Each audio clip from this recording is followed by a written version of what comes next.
ये क्लास है C10 biology के लिए। तो इसमें जितने भी क्वेश्चन है वो सारे PYQs हैं। शुरू करते हैं क्लास।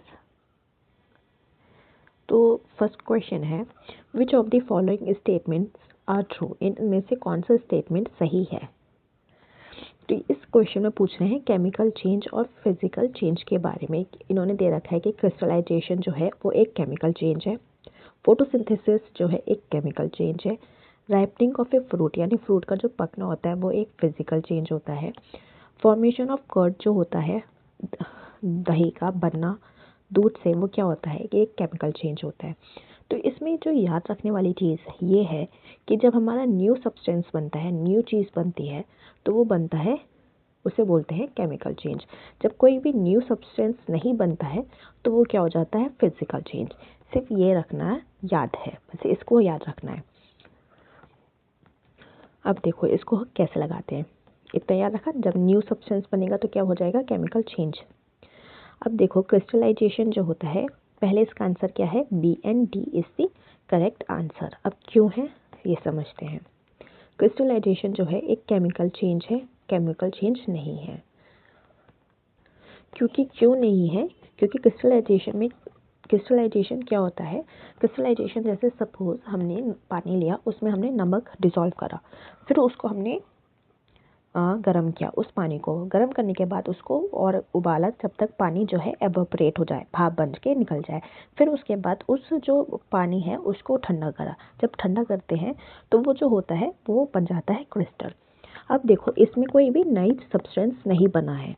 क्यों नहीं बना है, नमक पहले भी था और पानी वो सेम ही रहा है, पहले भी नमक और पानी था, अब भी नमक और पानी है, इसलिए क्या हो गया, ये एक केमिकल चेंज नहीं है, ये एक फिजिकल चेंज है। अब देखो photosynthesis is a chemical change, तो ये स्टेटमेंट सही है। अब ये स्टेटमेंट क्यों सही है, क्योंकि फोटोसिंथेसिस कैसे होती है, फोटोसिंथेसिस क्या होता है, जब कार्बन डाइऑक्साइड और पानी मिलके क्या बनाते हैं, फोटोसिंथेसिस की रिएक्शन क्या होती है, जब ग्लूकोज बनता है 6H12O6 प्लस ऑक्सीजन क्या होती है, रिलीज होती है। तो हमारे क्या कंपाउंड बना, न्यू कंपाउंड ये बना, ग्लूकोज और ऑक्सीजन। हमने क्या दिया था, कार्बन डाइऑक्साइड और वाटर। तो गया कुछ और सब्सटेंस से, बना कुछ और सब्सटेंस से, तो ये क्या हो गया, एक केमिकल चेंज हो गया। ठीक है, फिर उसके बाद है ripening of fruit is a physical change. तो राइपनिंग ऑफ ए फ्रूट जो है एक फिजिकल चेंज नहीं है, क्योंकि ये एक केमिकल चेंज है। क्यों है, देखो जो एक कच्चा फल होता है, जैसे सपोज कच्चा केला, ठीक है, और जब वो पक जाता है, आंसर तो तुम्हारा ये होगा कि कच्चा केला और पका हुआ केला तो सेम ही है, उसमें क्या चेंज हुआ, कुछ भी नहीं हुआ, बाहर से कोई चेंज नहीं हुआ। लेकिन जो अंदर से, जो फल के अंदर में बहुत सारे चेंजेस होते हैं, जैसे कि वो कच्चा फल है, ठीक है, उसके जो उस पे जो स्टार्च है वो ब्रेक डाउन होता है, उसका अरोमा में चेंज आता है, अंदर ही अंदर जो है फल का जो खाने वाला जो हिस्सा होता है उसमें अंदर अंदर चेंज होता है, उसमें बहुत सारी केमिकल कॉम्पोजिशंस होती हैं। ठीक है, तो इस वजह से ये क्या हुआ, ये केमिकल चेंज है, नॉट अ फिजिकल चेंज। बाहर से तो एकदम सेम ही लगेगा कि हाँ पहले भी केला था अभी भी केला है, लेकिन अंदर बहुत सारे उसमें केमिकल रिएक्शन हुई है जिसकी वजह से वो क्या हुआ है, पका है। तो इस वजह से ये क्या हो जाता है, राइपनिंग ऑफ फ्रूट एक केमिकल चेंज हो जाता है। अब formation of curd from milk is a chemical change, तो ये स्टेटमेंट सही है। क्यों सही है, पहले क्या था, मिल्क था, ठीक है, लिक्विड फॉर्म में था, फिर उसके बाद क्या हुआ, उसका पूरा ही कॉम्पोजिशन चेंज हो गया और वो क्या बन गया, वो दही बन गई। तो दही का कॉम्पोजिशन अलग होता है और दूध का कॉम्पोजिशन अलग होता है, क्योंकि दूध से चाय बन जाती है पर दही से हम चाय नहीं बना सकते। ठीक है, तो ये बात हो गई। तो आंसर क्या हो जाता है आपका, बी और डी। इस वजह से ये है केमिकल चेंज और फिजिकल चेंज के बारे में सिंपल ये याद रखना है कि जो नया सब्सटेंस बनेगा तो केमिकल चेंज होता है, और जब न्यू सब्सटेंस नहीं बनता है तो वो फिजिकल चेंज होता है। चलो नेक्स्ट क्वेश्चन।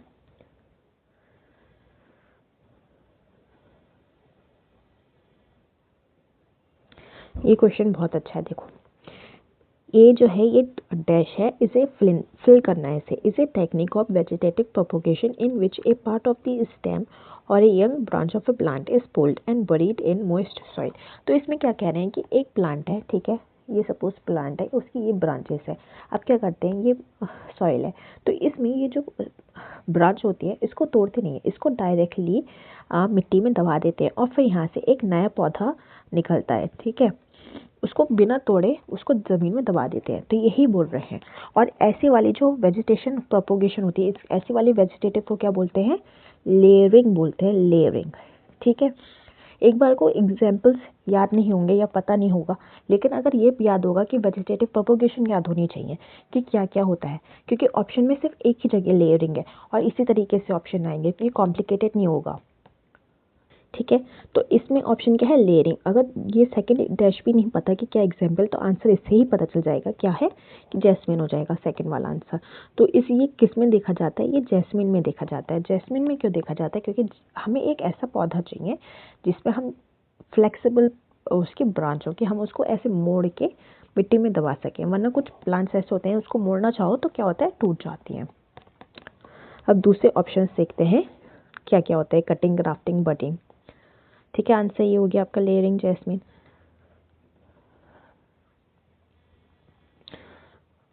इसमें है थोड़ा एक्सप्लेनेशन है कि लेयरिंग क्या होती है कि एक यंग जो ब्रांच होती है उसको मोड़ते हैं और उसको मिट्टी में दबा देते हैं, बरीड इन सॉइल। और फिर वो क्या रहती है, उसमें मेन पार्ट ये है कि वो जो ब्रांच होती है वो अटैच रहती है किससे, पेरेंट प्लांट से, उसे तोड़ते नहीं। एक होता है कि आपने ये डंडी ली, टहनी, उसको तोड़ा और फिर उसके बाद उसको आपने मिट्टी में दबाया, वो नहीं कर रहे। इसमें हमने तोड़ते नहीं हैं, इसको एज इट इज ऐसे मोड़ के मिट्टी में दबा देते हैं। फिर उस वाले जो बरीड पार्ट्स होता है, फिर वहाँ से नई जो होती हैं रूट्स निकलती हैं। जैस्मिन जो है इसका एग्जाम्पल है, क्योंकि इसकी जो ब्रांचेस होती हैं वो फ्लेक्सिबल होती हैं, उसको आराम से फ्लेक्सिबल मोड़ के अंदर मिट्टी में दबा देते हैं। अब देखो कटिंग, जो ऑप्शंस थे अदर ऑप्शन, कटिंग क्या होती है, कटिंग जो होती है पोटैटो में नहीं होती, क्योंकि पोटैटो में क्या होता है, स्टेम ट्यूबर होता है। आलू में ना इस तरीके से देखा होगा कि इस तरीके से पोर्स होते हैं, पोर्स या फिर आइस, ठीक है, उसको हम ये जो है इसको दबाते हैं मिट्टी में, तो इसको बोलते हैं स्टेम ट्यूबर, ठीक है। इसको दबाते हैं यहाँ से पीसेस कट करके या फिर पूरा भी दबा देते हैं, पर इनको अगर कट करके डालते हैं तो बहुत सारे हो जाते हैं, ठीक है। फिर यहाँ से ये जो स्टेम ट्यूबर्स होते हैं यहाँ से वो निकलते हैं, कटिंग से नहीं होते। ग्राफ्टिंग रोस में नहीं होती, ग्राफ्टिंग रोस में क्या करते हैं, टहनी जो तोड़ते हैं उसको ब्रांचेस में लगा देते हैं। लेकिन ग्राफ्टिंग क्या होती है, उसमें हम दो प्लांट के पार्ट्स लेते हैं और उनको जॉइन करते हैं फिर लगाते हैं, ठीक है। वो होते हैं कि हमने एक प्लांट लिया, उसको हमने जॉइन किया, दो प्लांट के पार्ट्स लिए अलग अलग जगह से, फिर हमने उनको जॉइन किया। और हो सकता है कि कई बार क्या होता है ग्राफ्टिंग में हम दो अलग पेड़ की ब्रांचेस लेते हैं, हेल्दी ब्रांचेस दो प्लांट के, उनको जोड़ के लगा देते हैं। सिंपल, ये सिर्फ मैं उसमें ज़्यादा डिटेल में नहीं जा रही, ये सिर्फ मैं बेसिक्स बता रही हूँ, क्योंकि हमें क्या चाहिए, हमारे क्वेश्चन सही होने चाहिए, इसलिए डिटेल में जाने का कोई फ़ायदा नहीं है इस समय। अब बडिंग क्या होती है, बडिंग जो होती है हाइड्रा में नहीं होती है। हाइड्रा जो है एक एनिमल है, नॉट अ प्लांट। क्यों नहीं है, क्योंकि हाइड्रा जो प्लांट है तो इस वजह से, sorry, hydra is not a plant, तो इस वजह से ऑप्शन भी गलत हो जाता है।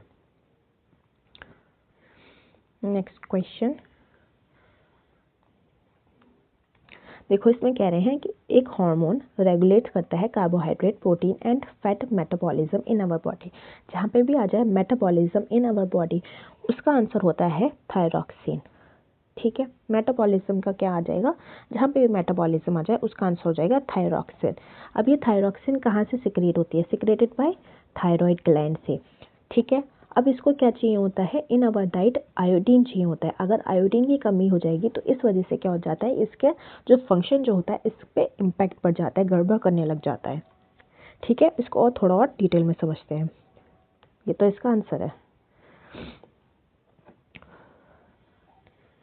देखो अब क्या है, थायरॉक्सिन जो है रेगुलेट करता है कार्बोहाइड्रेट, प्रोटीन, जितना भी फैट मेटाबॉलिज्म होता है वो, बेसिकली जितना भी ओवरऑल जो मैंने बोला था कि मेटाबॉलिज्म जो है इसका कीवर्ड है, जहाँ मेटाबॉलिज्म आ जाए, ओवरऑल मेटाबॉलिक रेट आ जाए ऑफ द बॉडी, तो थायरॉक्सिन या फिर थायराइड ग्लैंड आंसर होगा उसका। ठीक है, अब कुछ चीज़ें जो पूछी जाती हैं इस एग्जाम में वो ये पूछी जाती है, ये हार्मोन से थायरॉक्सिन, थायरॉक्सिन कहाँ से निकलता है?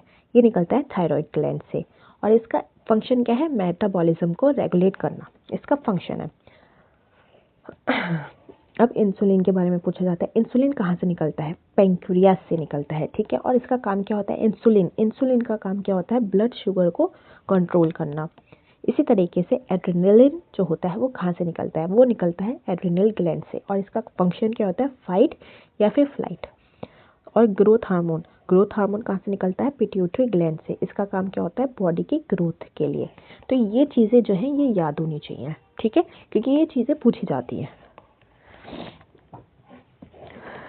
ठीक, चलो तो आगे बढ़ते हैं। अब इसमें ये है कि जैसे आयोडीन किससे चाहिए होता है? थायराइड ग्लैंड को अगर नहीं मिलता है तो क्या हो जाता है? डिजीज़ हो जाती है। तो इसमें कौन सी डिजीज़ हो जाती है? जब इनकी कमी, डेफिशिएंसी का मतलब होता है कमी, तो इनकी कमी से क्या हो जाती है? गोइटर। ठीक है,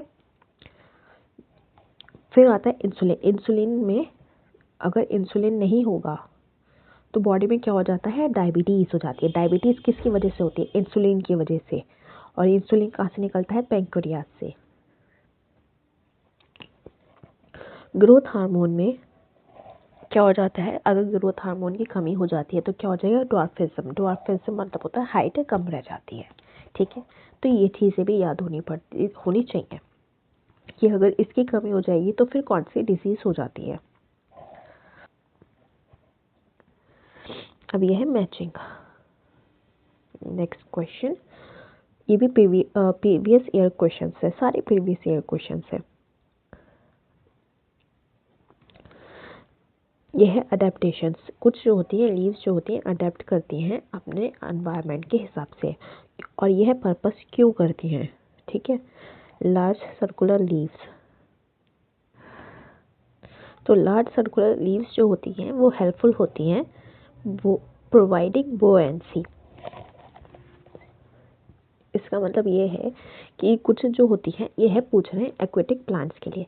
तो एक्वेटिक प्लांट्स में जो कुछ पत्तियां ऐसी होती हैं वो बड़ी होती है, इस तरीके से की लार्ज सर्कुलर लीव्स होती हैं। ठीक है, ये प्लांट है, इस तरीके से उसकी लीव्स ऐसी होती है सो दैट ये पानी पे जो होती है फ्लोट करती हुई दिखाई देती है, तैरती हुई। ठीक है, इस वजह से होती है, इसको बोलते हैं लार्ज सर्कुलर लीव्स हेल्प करती हैं किसके लिए? बोएंसी के लिए। अब किसी किसी लीव्स पे क्या होती है? वैक्सीन की कोटिंग होती है। तो पहले का ऑप्शन क्या हो जाता है? हमारा थर्ड हो जाता है, तो हमारा हो जाता है ऑप्शन ए या फिर ये। वैक्सीन कोटिंग होती है, हेल्प्स करती हैं प्रोटेक्टिंग अगेंस्ट डिके। जो वैक्सीन कोटिंग जो होती है इंसेक्ट उनको खा नहीं पाते, उनके ऊपर एक प्रोटेक्टिव लेयरिंग की तरह काम करती हैं। ठीक है, तो हमारा हो जाएगा बी का फर्स्ट, हमारा बी का फर्स्ट है इसमें, तो हमारा आंसर ऑप्शन हो जाएगा ए। बाकी ऑप्शंस भी देखते हैं। Stems have large tunnels and holes. ये हेल्पफुल होती है कि एक प्लांट जो होता है वो, देखो अगर एक स्टेम्स है, ठीक है, उसके अंदर जो जाइलम ऑफ वेसल्स जो होते हैं और या फिर उसके अंदर की जो भी सेल्स होती हैं वो कैसी होती हैं? उनमें एक टनल होता है, होल होती है बेसिकली। तो वो क्या करती है कि जिसकी वजह से वो आराम से पानी में तैर सके। ठीक है, रिबन लाइक लीव्स, इसका काम क्या होता है कि helpful in offering resistance to water currents. अब कुछ लीव्स कैसी होती हैं? इस तरीके से होती है रिबन लाइक्स। ठीक है, अब उनमें क्या होता है कि पानी के जब बहाव बहुत तेज़ हो जाता है तो वो एक तरीके से अपना पानी को रेजिस्ट करती है जिसकी वजह से वो खड़ी रहे। बेसिकली ये है कि पानी जब बहुत तेज़ बहने लगता है बरसात के समय में तो वो प्लांट ऐसा ना हो कि वो उखड़ जाए, तो वो इसलिए अपने आप को सपोर्ट करने के लिए लीव्स जो होती है रेजिस्ट करती है, पानी को अलग डायरेक्शन में भेज देती है टू प्रोटेक्ट इटसेल्फ। अब इसमें यही चीज़ है जो याद रखने वाली कि अगर जब एयर स्पेसिस है, एयर स्पेसिस क्यों है? उनमें क्यों है कि वो फ्लोट कर सके। वैक्सी कोटिंग क्या होती है, प्रोटेक्शन के लिए होती है। जैसे ही हम ओडोमास लगाते हैं अपनी स्किन पे, क्यों लगाते हैं, मच्छर से बचने के लिए, कि हमारी स्किन पे क्या हो जाती है, एक प्रोटेक्टिव लेयर बन जाती है। अब क्या होता है, इसी तरीके से प्लांट पे भी वैक्सीन कोटिंग होती है। क्यों होती है, प्रोटेक्शन के लिए, इंसेक्ट से बचने के लिए। रिबन लीव्स जो होती हैं वो क्या करती हैं, वाटर करंट को रेसिस्ट करती हैं। जो पानी का जो वाटर करंट क्या होता है, पानी का जो बहाव वो बहुत तेज वाला जो होता है, उसको रेसिस्ट करने के लिए। ब्रॉड लीव्स का काम होता है तैरने के लिए, बुयांसी के लिए। जो इसमें याद रखने वाली चीज़ है एक्वेटिक प्लांट में, और जो पूछा जाता है कि अडेप्टेशन के बारे में पूछा जाता है, तो उनमें क्या होता है, एक्वेटिक प्लांट्स में रूट्स जो होती हैं या तो वीक होती हैं या फिर बहुत ना के बराबर होती हैं। रूट्स कैसी होती हैं, पुअरली डेवलप्ड होती हैं, ना कि बिल्कुल बराबर। और उनका काम ये नहीं होता कि मिट्टी में जो है एब्जॉर्प्शन करने के लिए नहीं होता है, उनका होता है काम बेसिकली सपोर्ट के लिए। फिर आ जाता है स्टोमेटा। स्टोमेटा का काम होता है, अब 3 तरह के पौधे होते हैं जो कि होते हैं फ्लोटिंग प्लांट्स, कुछ ऊपर तैर रहे होते हैं पानी में। तो उनमें जो स्टोमेटा प्रेजेंट होता है अपर लीव्स में प्रेजेंट होता है। कहाँ पे, अपर लीव्स में। और जो प्लांट्स ज़मीन पे होते हैं उनकी स्टोमेटा कहाँ प्रेजेंट होती है, बिलो दी लीव्स प्रेजेंट होती है। तो ये दोनों जो है ये डिफरेंस पता होने चाहिए कि फ्लोटिंग प्लांट्स में जो स्टोमेटा प्रेजेंट होते हैं वो कहाँ होते हैं, अपर सरफेस पे होते हैं। लेकिन जो ज़मीन पे जो प्लांट्स होते हैं उनके जो स्टोमेटा कहाँ होते हैं, नीचे होते हैं पत्तियों पे। और जो पानी में बिल्कुल डूबे हुए प्लांट्स होते हैं उनमें स्टोमेटा होते ही नहीं है। ठीक है। थर्ड है क्यूटिकल्स। क्यूटिकल्स क्या होती है, वैक्सी लेयर जो हमने पढ़ी थी, वैक्सी कोटिंग जो होती है वो ऊपर जो सरफेस पे जो वैक्सी लेयर होती है वो होती है एक्वेटिक प्लांट की एडेप्टेशन। ओके, तो एक मिनट, एक और स्लाइड होगी, ऊपर ऊपर नीचे हो गया। फिर उसमें होता है फोर्थ, इनमें क्या होता है, जो मैकेनिकल टिश्यू जो होता है, मैकेनिकल टिश्यू यानी कि जाइलम, फ्लोएम और उनके जो टाइप्स होते हैं वो क्या होते हैं, लेस डेवलप्ड होते हैं। क्यों होते हैं, क्योंकि जो सपोर्ट जो मिलना चाहिए होता है एक प्लांट को वो कौन दे देता है, वाटर प्रोवाइड कर देता है सपोर्ट। तो इसलिए इनको अब जब वाटर सपोर्ट कर रहा है तो फिर मैकेनिकल टिश्यू की क्या होगा ज़रूरत कम पड़ गई। अब ये ज़रूरत कम होगी तो उसकी वजह से क्या होगा, प्लांट आराम से हल्का हो जाएगा। ठीक है, हल्का हो जाएगा तो आराम से तैरेगा। क्योंकि हमने क्या पढ़ा था कि टनल्स क्या होती है, अंदर जो होती है वो होलोस होती हैं। क्या पढ़ा था, स्टेम्स हैव लार्ज टनल्स और होल्स, बेसिकली होलो। होलो कैसे, क्योंकि आराम से ये तैर सकें फ्लोट करने के लिए। फिर इनमें होता है एरेनकाइमा जो कि बहुत इंपॉर्टेंट है, इट्स इम्पॉर्टेंट। एरेनकाइमा किसमें होता है, जितने भी एक्वेटिक प्लांट्स होते हैं उनमें क्या होता है, एरेनकाइमा होता है। और एरेनकाइमा बेसिकली क्या होता है, जो सेल्स होती हैं इनमें सेल्स में क्या होता है, एक टिश्यू होता है जिसमें क्या भरी होती है, एयर फिल्ड टिश्यू। जैसे कि ये है, उसमें क्या होगा, यहाँ पे सेल्स है, बाकी यहाँ पे ये इस तरीके का ये है सेल जिसमें एयर भरी हुई है, तो इसको बोलते हैं एरेनकाइमा। एरेनकाइमा का काम होता है कि ये जो प्लांट्स जो होती हैं आराम से पत्तियाँ तैर सकें, इनका काम होता है ये। हेल्प्स इन फ्लोटिंग, और साथ ही साथ गैसियस एक्सचेंज का भी काम होती है। अब क्वेश्चन बनता है कि name the tissue that helps aquatic plant float. तो वो कौन सा टिश्यू है, टिश्यू यहाँ पूछ रहे हैं, टिश्यू ऐसा कौन सा टिश्यू है जो कि एक्वेटिक प्लांट को तैरने में मदद करती है। तो इसका आंसर हो जाएगा एरेनकाइमा। ठीक है। टाइप्स ऑफ एक्वेटिक प्लांट, 3 तरह के एक्वेटिक प्लांट होते हैं जो पूछे ही जाते हैं एग्जाम में। कौन कौन से, अगर फ्लोट है कि ऊपर पानी में जो तैरने वाला है तो वो क्या हो जाएगा, लोटस। सबमर्ज्ड होता है कि कुछ आधा बाहर और आधा अंदर, तो उसको बोलते हैं सबमर्ज्ड। ठीक है, ये है सबमर्ज्ड, पानी है और पानी में कुछ बाहर है कुछ अंदर है, तो सबमर्ज्ड क्या हो जाएगा, हाइड्रेला। एमरजेंट होता है जो बिल्कुल पानी के अंदर होता है, तो उसे क्या बोलेंगे, उसका एग्जाम्पल टाइफा। यही तीनों एग्जाम्पल ही पूछे जाते हैं ज़्यादातर जो होते हैं यही, तो ये तीनों चीज़ें भी याद होनी चाहिए।